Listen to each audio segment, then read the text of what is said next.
Episode 79, Resisting the Collective Consciousness with Your Gut Feeling.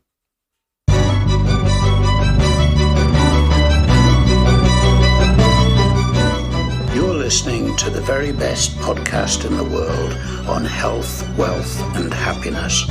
Please remember to leave a review and share with all your friends and family. And here is your host, Lars Hilser.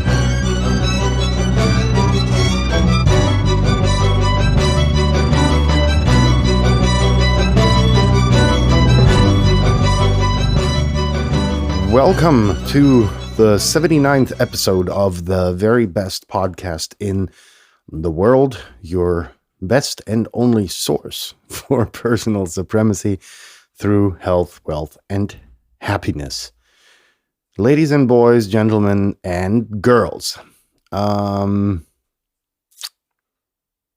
you picked a life coach already? So, yesterday's episode got a lot of feedback.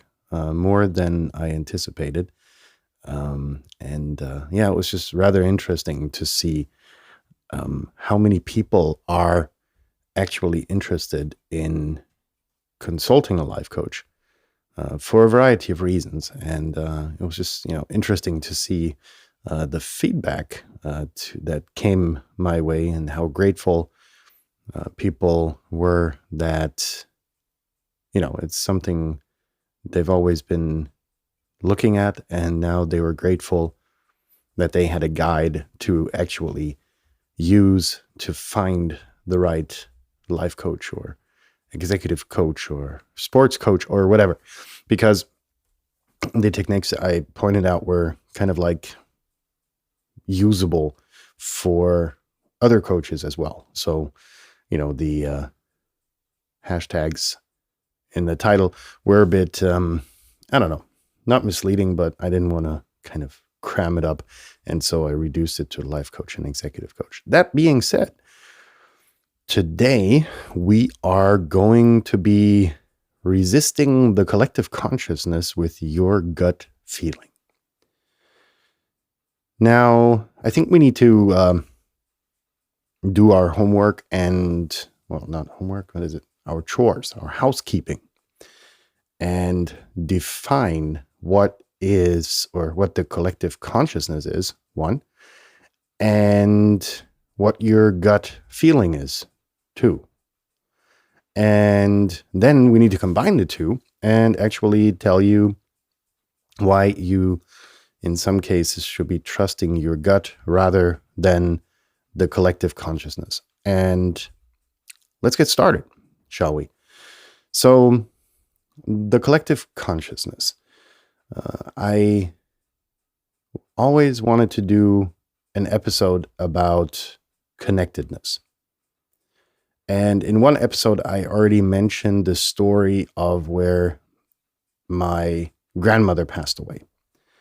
And yeah, I have to, I'll give you the short version. So my grandmother came down with pancreatic cancer and was very unlike the person she was suffering under drastic doses of morphine in her bed at home because the doctors could do nothing for her anymore. And I wanted to keep her in my memories as the person she was and not the person she'd become. So I would only visit her on rare occasions, despite the fact, keep in mind, she lived over 100 kilometers away. So it wasn't easy to go there on a daily basis. However, my parents were there pretty much 24/7 to take care of her and look after her and see that those free radicals from the nursing services that came by on a daily basis did a good job, and so on and so forth, just to be with her. And when she was still clear and not totally clouded from the morphine and the other good stuff they gave her, I told her my intention, and she was okay with that. She said, something along the line of, I'll let you know when I go. Not that specific, but between the lines. So fast forward a few weeks, and I was, to get my head off of the situation, I joined my friends for a music festival. It was the middle of summer, beautiful, beautiful day, and sun was shining, no rain or anything, any bad weather was to be seen anywhere, and nothing was announced or forecasted. That would be the more correct word. And it was about midnight that, became a bit chilly, and thunderstorm came up, and at about 1:15, this was an open air festival, lightning struck close to where the location was, and the power went out on the entire party aerial. What do you call it? Like the location, right? And next morning, I drove home at night, went to bed. Next day, my parents came home, and my dad, who was also very close to his mother, opened up that my grandmother had died at 1:15 in the morning. And I was really, really struck, particularly because, and I couldn't make the connection between the time and the thunderstorm and, that whole ordeal. So I sat at our ponds in the backyard and smoked a cigarette. What do you do, right? Your grandmother just died of cancer, you smoke a cigarette. So sat down, and kind of wept by myself and wanted to be left alone. And then I started to realize what a coincidence that just happened, right? Again, no bad weather forecast to be seen anywhere. Out of the blue comes a thunderstorm, knocks out the power of the party that I was at, and at the same time, my grandmother passes on. So I'll leave that up to you to decide what that was. Because 25 years later, I haven't. I'm still, the very mathematician and statistician. And so, for me, it's somewhere between coincidence and her sending me a sign, right about 50% down that line. However, the point is the connectedness between people, and there are too many examples of this to be ignored, right? And that's one very interesting thing. Another thing is the connectedness with nature. And that's another very important thing to keep in mind, how advanced animals are as opposed to us. And I'm going to this huge tsunami that happened, which killed close to 250,000 people, I believe, but hardly an animal, because the animals knew that something was happening. And this was insanely interesting to witness or to get told by eyewitnesses who survived, who I spoke with. I didn't look for them. You coincidentally meet them. And, it's like, I was there during the great tsunami. And you're like, okay, tell me about it. And one lady that I spoke to, this was 10 years later after that happened, she was able to vividly tell me how pretty much 1/4 hour before the waves hit, it was just still. There were no birds. She witnessed a bunch of dogs running for the higher grounds out of the coastal area. And it was just this stillness that set in. That, no birds to be heard, no other animals could be seen, and it was just still. And then she said she knew that something was up. So she went into their hotel room, which was on, an elevated floor, just because she couldn't make sense of it, but she had a bad gut feeling. And that's actually what this is about. Now, for her, obviously, the indicators were the silence and the lack of, animals being present. So that was for her an indicator that something was wrong. And told her gut to get out of the pool area, which was on the ground floor, and to go up to their hotel room, which was, I forget the number of floors. So anyhow, long story short, this same example by a friend of ours that, said that she could feel long before the news or this thing made it into the news that something was wrong and that a lot of people were suffering. And she was spot on with this. She outlined this very blatantly and said, there's something wrong. There's a lot of people suffering. And you're sitting there going like, yeah, okay, there's always a lot of people. No, and she was like, no, this is something really bad, and we're going to hear about it soon. And that kind of freaks you out, if people have these kind of abilities. And, this was at the point that it happened. This was a friend of ours. And it was very interesting to see that, half an hour later, the news were being flooded with, the irony, flooded with news about the flood and the tsunami and that kind of ordeal.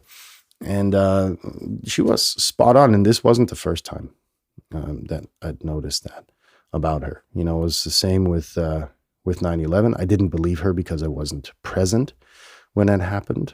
But she could pick up very early if there was like a global phenomenon going on, whatever the nature was, whether it was a natural thing or it was caused by mankind or whatever it was, she could actually feel it. But she complained that the feelings that she had were being clouded and she couldn't make sense of it. She kind of led it back to her age, that obviously her senses were kind of suffering from the age as well. And then she, quite 2 or 3 years before she passed away, she made the assumption that it was all the radio waves that we have around us that actually cloud her senses and make it difficult for her to feel, not only the negative things, but also the positive connectedness towards people.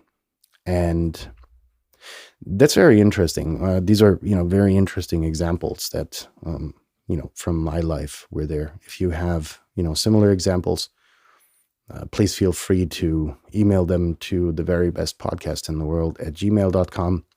And I'd be happy to kind of look at those and see that, I'm not the only one around presumably Looney Tunes, which, turn out to be spot on with their predictions. Now, why is it important to run in the different direction that everybody else is running? And that's what I meant by resisting the collective consciousness. So the collective consciousness wasn't aware at the event of the tsunami that something bad was going to happen. If the collective consciousness would have been aware, people would have reacted similar to the animals running away, and there wouldn't have been 250,000 people who perished at this terrible event, right? So it's about trusting your gut rather than, running the same direction everybody else is. So in this example, staying on the beach, this lady, let's make this example on the lady that I mentioned that went away from the pool area. So everybody else was behaving normal. It was her gut that told her that something's going to happen and that she should be in a safe space in the building. Because now she kind of attached it to the lack of sound and the eerie quiet that was there. But I believe there's more to it. It's not just that gave her the indication. I think I outlined it in the episode about the gut and why, your gut and why it's important to listen to it. I think it was called, look it up. I explain very precisely what the gut is and why you should trust it. And I think I even have science stuff in there. So, take your time, listen to it.